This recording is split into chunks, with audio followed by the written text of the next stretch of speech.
Hello guys, আসসালামু আলাইকুম। শখের পেজ ইউটিউব চ্যানেলের নতুন আরেকটি ভিডিওতে সবাইকে স্বাগতম। এই যে দেখতে পাচ্ছেন, আজকের ভিডিওটি আমি নতুন 3টা মুরগি নিয়ে শুরু করলাম। এই মুরগিগুলো নিয়ে একটা কাহিনী হয়েছে, আপনাদের সাথে এখন শেয়ার করতেছি। এগুলো হলো কয়েকদিন আগে আমাদের এখানে একজন বিক্রি করার জন্য এনেছিল, তো আমাদের বাসায় এগুলো খাওয়ার জন্য রাখা হয়েছে। দেখতেই পাচ্ছেন এখানে 2টা মুরগি আর একটা মোরগ। তো মুরগিগুলো খুবই সুন্দর ছিল, তাই মোরগটাকে প্রথম দিনই জবাই করে ফেলা হয়েছে। আর মুরগি দুটো যেহেতু খাওয়ার জন্যই এগুলোকে জবাই করা হবে, তো মুরগিগুলো আমার খুব পছন্দ হয়েছিল, যে কারণে আমি এদেরকে 2 দিন রেখে দিয়েছিলাম। তো একদিন আটকে রাখার পর পরের দিনে যে ছেড়ে দিলাম, দেখতে পাচ্ছেন রাজকুমার এদের পেয়ে কতটা খুশি হয়ে গেছে। আর আমার যেহেতু এখন বর্তমানে 4টা মুরগি আছেই, মানে 3টা বড় আর একটা হচ্ছে গলা ছিল, আমার বোনের কাছ থেকে আনবো।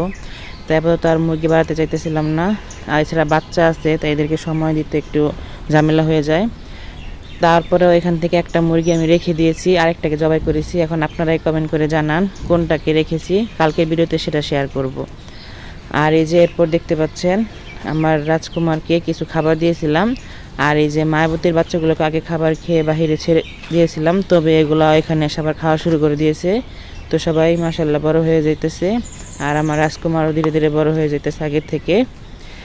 আর এই যে এই পাশে দেখতে পাচ্ছেন ঘরের ভিতর আমার ফুলটুসির বাচ্চাগুলোকেও খাবার দিয়েছিলাম, এদিকে একটু যে ঘরের ভিতরে ছেড়ে দিলাম হাঁটার জন্য। এই বাচ্চাগুলো সুন্দর করে বড় হয়ে যাইতেছে। এদেরকে দুপুরবেলা ভুসি আর ফিট খাইয়েছি, তাই এদের সবার পেটটা ভরা দেখতে পাচ্ছেন। এখন এই যে নিচে এই যে অল্প অল্প খাবার পড়েছিল, ওইগুলো এরা টোকে টোকে খাইতেছে, আর এদিকে যে পানিও খাইতেছিল। তো এই বাচ্চাগুলোকে ওষুধ খাওয়াবো কয়েকদিনের ভিতরে, আপনাদের সাথে শেয়ার করব। এই বাচ্চাগুলোকে ফুলটুসির সাথে দেওয়ার পর থেকেও কিন্তু সে ভালোভাবে এগুলোকে সবগুলো টেক কেয়ার করতেছে। এখানে 14টা বাচ্চা এখনও বেঁচে আছে, সবাই দোয়া করবেন। আর এখন আপনাদের সাথে আরেকটা সুন্দর জিনিস শেয়ার করব। এই যে দেখতে পাচ্ছেন এখানে একটা বিড়ালের সাথে সুন্দর 3টা বাচ্চা হয়েছে। এই বিড়ালটা আপনাদেরকে অনেক আগে দেখিয়েছিলাম, আমাদের বাড়ির আশেপাশে ঘোরাঘুরি করতো। পরে এটা আমাদের বাসার এখানে একজনের বাসায় গিয়ে বাচ্চা দিয়েছে এবং এখন সেখানেই থাকে। এই যে দেখতে পাচ্ছেন কত সুন্দর হয়েছে বাচ্চাগুলা। এদের বড় হলে আপনাদের সাথে শেয়ার করব। আর এই যে পাশে দেখতে পাচ্ছেন দুপুরবেলা আমার মায়াবতীর বাচ্চাগুলোকে বাড়ির সামনের দিকে একটু ঘাস খাওয়ানোর জন্য এনেছিলাম। তো এরা অল্প একটু খেয়েছিল এবং খেয়ে দিয়ে আবার এই যে চলে যাইতেছিল। এদিকে যে রাজকুমার এদের সাথে সাথে চলে এসেছে। তো বন্ধুরা, আমার আজকের এই ভিডিওটি এই পর্যন্তই ছিল।